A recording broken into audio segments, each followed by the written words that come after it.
রাসূলুল্লাহ সাল্লাল্লাহু আলাইহি ওয়াসাল্লাম বলেছেন, জিবরাইল আলাইহিস সালাম আমাকে প্রতিবেশীর ব্যাপারে এত বেশি তাগিদ দিচ্ছিলেন যে আমার মনে হচ্ছিল তিনি হয়তো প্রতিবেশীকে সম্পদের ওয়ারিশ বানিয়ে দেবেন।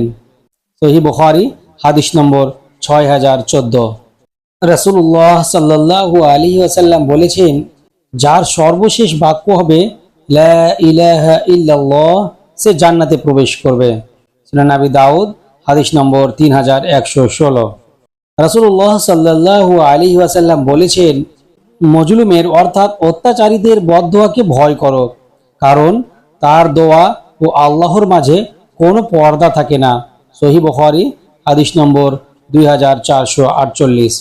রাসূলুল্লাহ সাল্লাল্লাহু আলাইহি ওয়াসাল্লাম বলেছেন, যে লোক একবার বলে সুবহানাল্লাহিল আযীম ওয়া বিহামদিহি, তার জন্য জান্নাতে একটি খেজুর গাছ লাগানো হবে।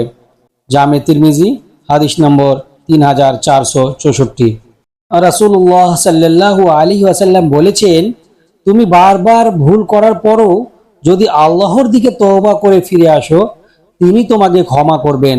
জামে তিরমিজি হাদিস নম্বর 3540। রাসূলুল্লাহ সাল্লাল্লাহু আলাইহি ওয়াসাল্লাম বলেছেন, তোমরা আল্লাহর নিকট সুস্থতা ও নিরাপত্তা কামনা করো, কেননা ঈমানের পর কাউকে সুস্থতা ও নিরাপত্তার চেয়ে অধিক উত্তম কিছু দান করা হয়নি।